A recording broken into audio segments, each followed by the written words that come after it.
All right, good afternoon. Thank y'all for being here. Game week finally here, and that's what it's all about. 7:30 NBC, number 7 ranked team in the country. Great venue, and so be 106,000 plus there. So looking forward to it. We'll start with Penn State, and then kind of get to our guys. A ton of respect for Coach Franklin. You know what he did at Vanderbilt, and then now carrying on to Penn State.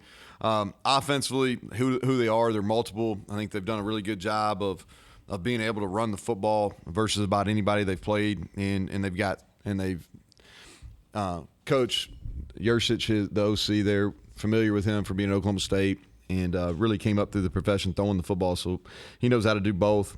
Really, strength of their group is at the offensive line. You know, a lot of experience returning. You know, 2 tackles that will be for sure draft picks. One of them maybe the first tackle taken, and then their running back room special. You know, there's been a lot of ink put out on that, and that's true. You know, they're fast, they're big, they're strong, they have experience. I think the other guy that doesn't get mentioned enough is their center. He's played a lot of football. He kind of makes the whole thing go. Tight ends, they've got 3 that they'll play. They're big and they're long. They're all 3 guys are multiple. Quarterbacks, you know, not sure who we'll see. Perbula, we know him from recruiting him really hard. He's athletic, extremely talented. And then Alar, he played well last year. You know, he played, almost 150 snaps last year, so he's played and had to play in their opener last year in a tough situation, and he proved himself last year. Receivers, they lost a lot, but they're really talented. You know, they've got a number of guys they can play, and they've got good speed that they've added through the portal. And so it's kind of them on offense. Defensively, I think Manny's one of the top defense coordinators in the country. You know, his track record speaks for himself. You know, they'll probably be the most talented group we play. You know, and I may be conservative in this, but they got 9 draft picks probably in their 2 deep. On defense, you know, and that's not me up here just talking. I mean, that's legit, and so they're talented everywhere. They played extremely well down the stretch last year. They're an attacking group, play a lot of man coverage, mix a little bit with some zone pressures. You know, I think it starts up front. At end, they've got 3 guys that are big time. 2, I think, guys that are potential first round picks. 1 for sure. The interior is really good. They're quick. They move. They do a good job with their games up front. At safety, they've got 4 guys that'll play. You know, 2 guys that started there last year, a bunch of games, are back. At corner, they've got the King kid who's you know, in all the early mock draft stuff is a first-round pick. And the other kids played a lot, and I think they feel really good about him too. And so very, very talented group. And in special teams, they're always solid. They're replacing all their specialists from a year ago. They have a tradition of being really good in their punt return game, and so not sure who that will be, but they've always been good there.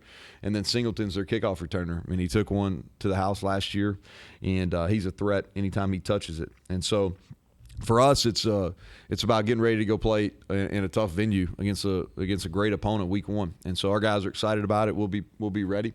We started our prep last week, kind of in the middle of the week, where we went and got really focused on those guys, and we continue to sharpen the game plan today, and we'll continue to do so moving forward. So with that, take questions. So your team, give me an area or 2 you have to win.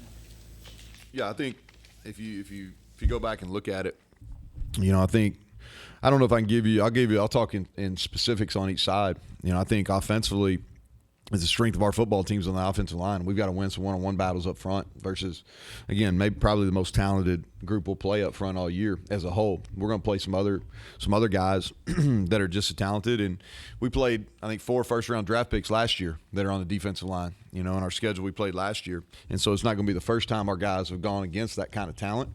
And they think they're that kind of talent too, quite honestly. So we've got to win some one-on-ones up front, and we've got to be able to break tackles. You know, it's a group that can really run, and they get to it. So we've got to be able to break some tackles. Defensively, we've got to win some coverage matchups. You know, they're as talented as they are at running back. You know, we've got to be able to cover them, and we can't give up shots down the field. And then we've got to be able to tackle in one-on-one. You know, we've got to run to the football, but we've got to be able to tackle their running backs in one-on-one opportunities. Start. How do you prepare for a guy that you just aren't going to have a lot of tape on? Well, you go back and watch a bunch of high school, and then he played. Like I said, he played a lot of fourth quarters last year. And when he played, they let him play. It wasn't like he was just handing off. And so you've got some video. He's super talented. You know, he's a big kid. He's more athletic than people give him credit for. He can run. He's good at scrambling and making plays downfield. You saw that last year. You saw that in high school. He's got a huge arm. He can make all of the throws. Whoever starts is going to be making their first start ever. And there's some pressure that goes along with that.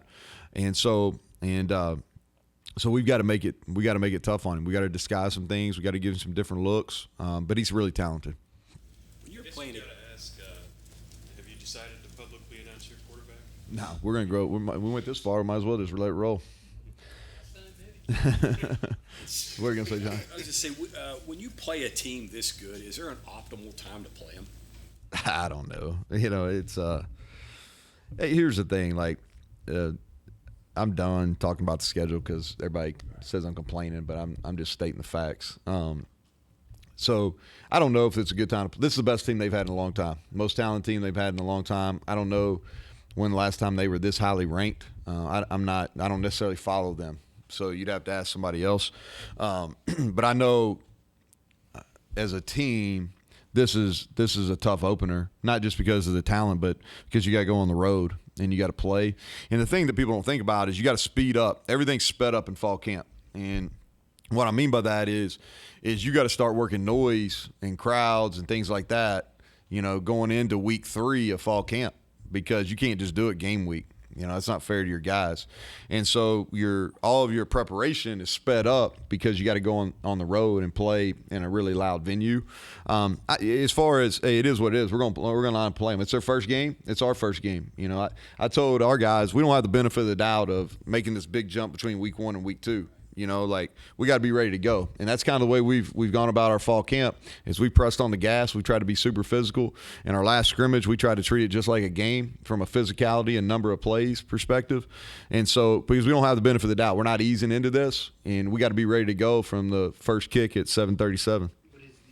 Yep. Is the advantage maybe the fact that obviously you don't have film on them as a team because they're different than last year, but they don't have film on you either, and you're different than last year? Yeah, I think there's some – I could look at it and say there's some real positives for us. There's some real positives for them too, because they're playing at home and some of those things. But, yeah, I think there's some unknowns. Anytime you go into a first game, there's some unknowns.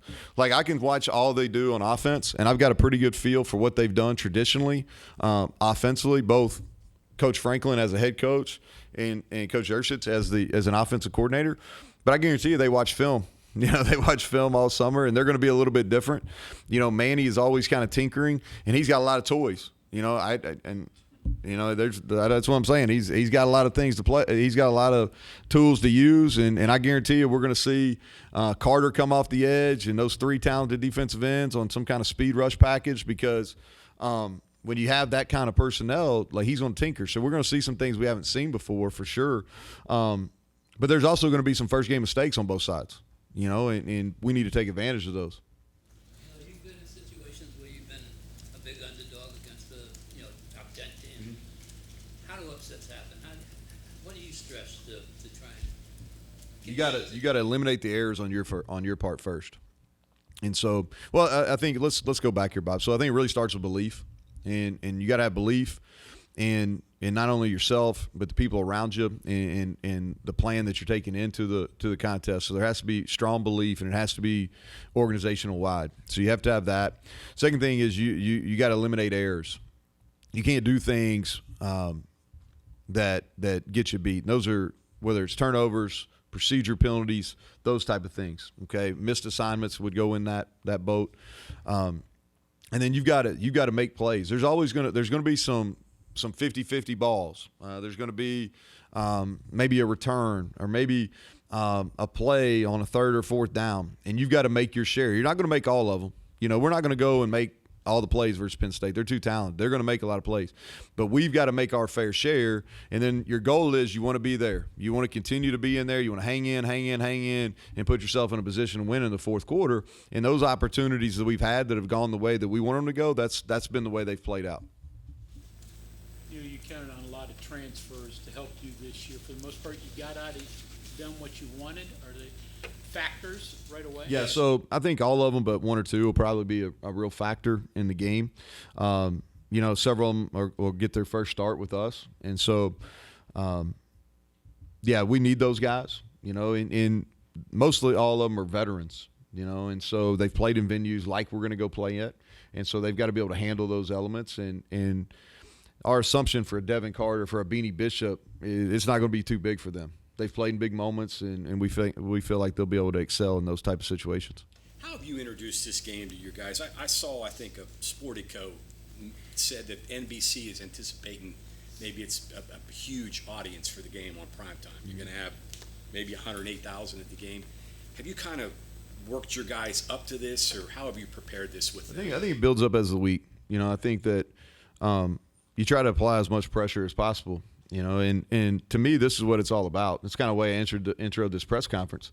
I always talk about this. When you play on NBC or ABC or CBS, I always think about my grandparents' house in Gravel Switch, Kentucky. You got bunny ears, you get those games, So it's like, if anybody out in the sticks in West Virginia still has bunny ears, like, they can get NBC, and some of you young guys in this room don't even know what the hell I'm talking about. So, but anytime you play on national television, it's an opportunity. And people talk all the time, hey, what a challenge, you're starting with Penn State. Yeah, it's true.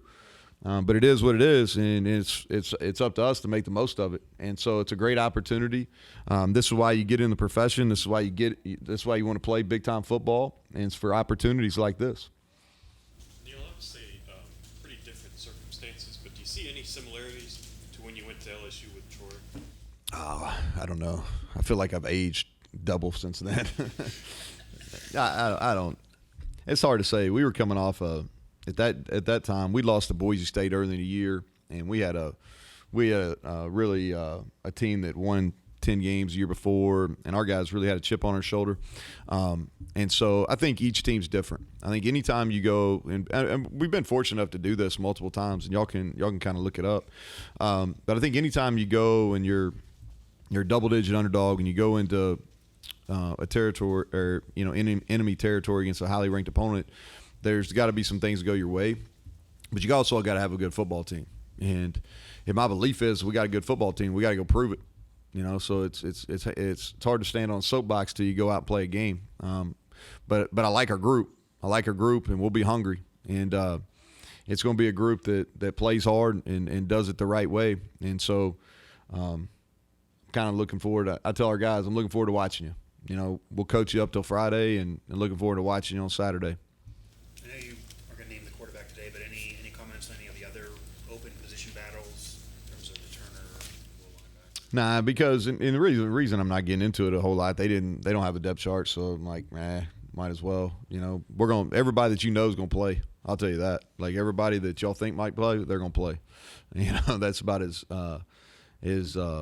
good as a good a view as I can. Do you have because actually we did talk last week, and you actually mentioned that you maybe would have a better answer this week. Give me a position. On Gallagher versus Traylon Ray. Yep. And so Traylon's playing outside, Gallagher's going to play inside. They'll both play in the game. I think it'll go. Traylon's been sick. He was out. He was limited today. He was out at the end of last week because he was sick. So a lot of it will depend on how he practices. Gallagher's going to play for sure on some special teams, and he'll get in the mix offensively as well.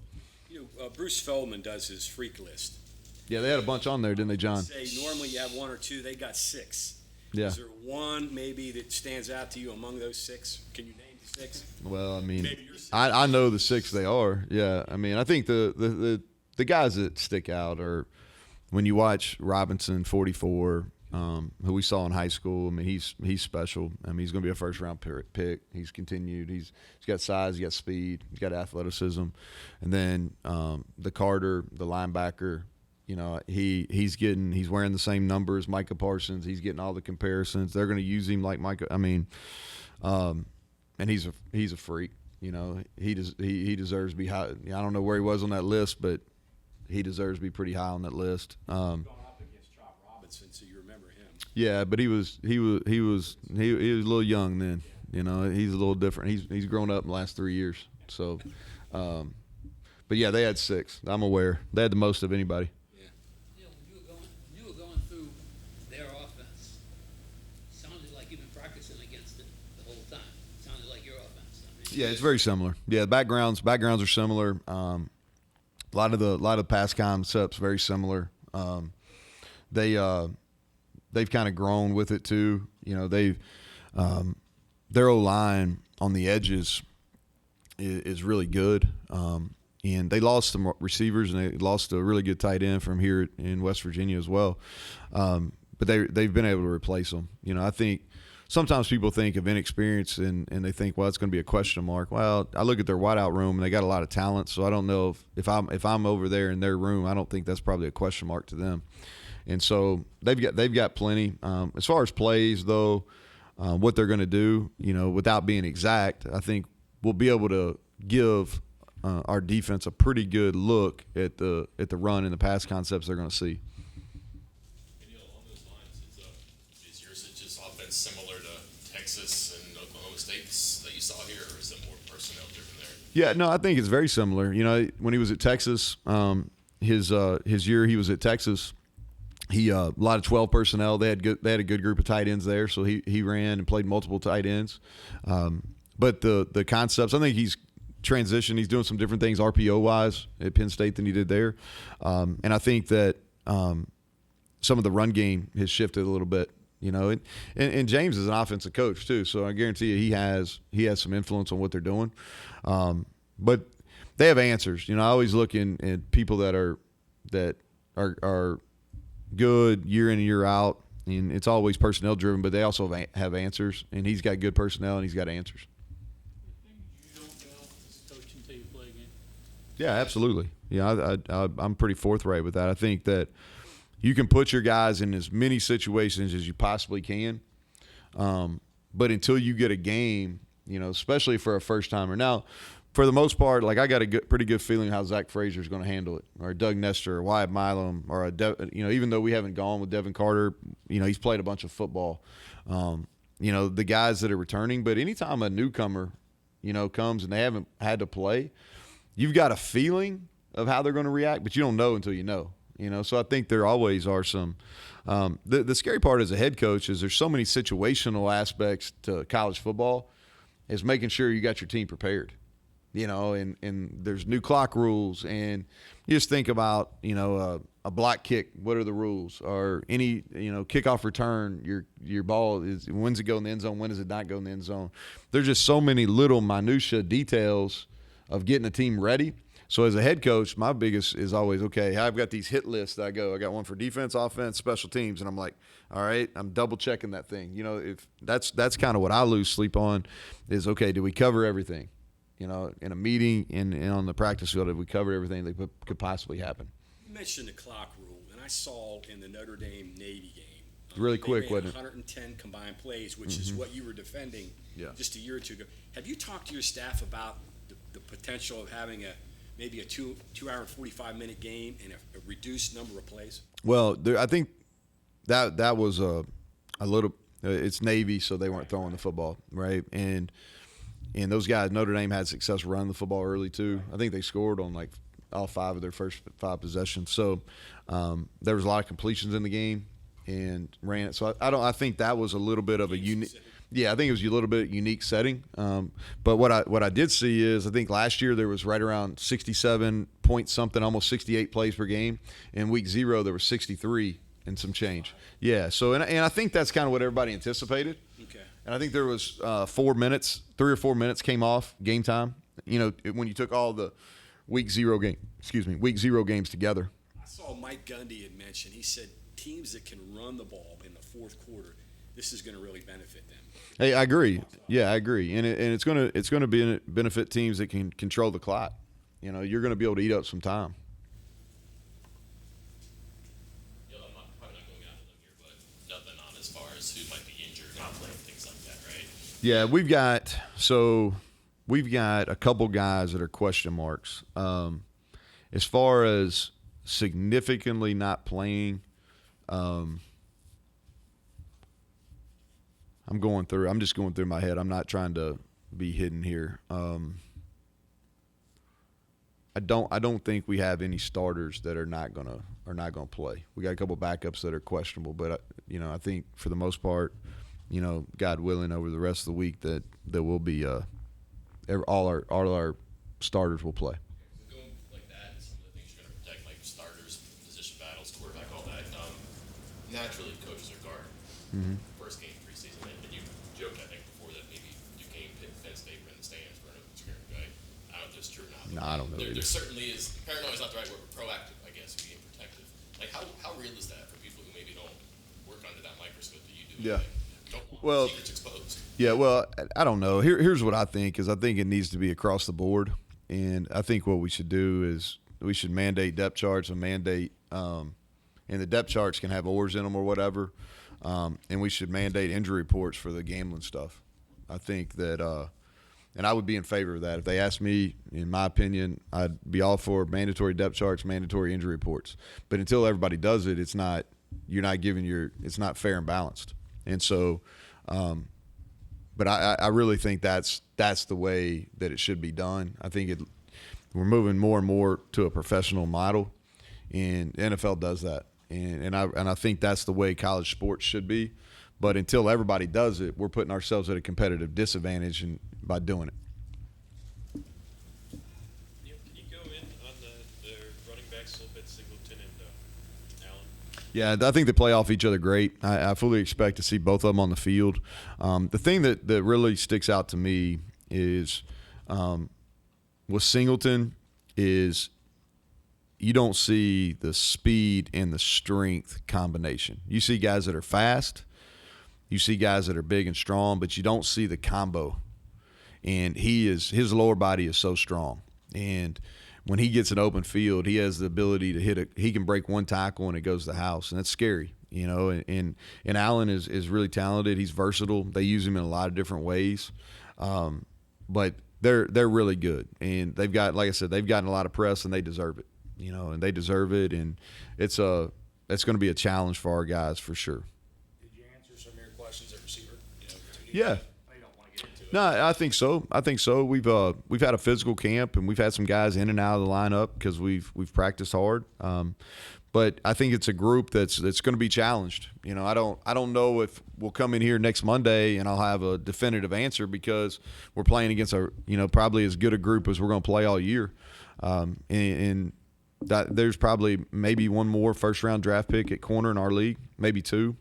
But our guys are going to get challenged, you know, and the guys that we need to make plays, they've been solid during camp. Now they got to go do it in a game situation, you know, and but I'm comfortable. I'm sitting here Monday before our first game, and I'm comfortable where that room's at. Penn State's corner is going to maybe play similar to the way you faced Oklahoma State. Is that an example or no? Well, yeah, Oklahoma State pressed a lot. You know, they pressed more last year probably because the weather was so bad. But yeah, I think they're going to mix it up. Yeah, I don't think they're gonna they're not gonna give our quarterbacks constant looks either, but they're not gonna be scared to play man coverage. You know, that's what you see all over film. They played man against those dudes that Ohio State has. Well, they got 3 first-round picks, so. You mentioned wide receiver. How many are you comfortable rotating? We'll probably play 6 to 8.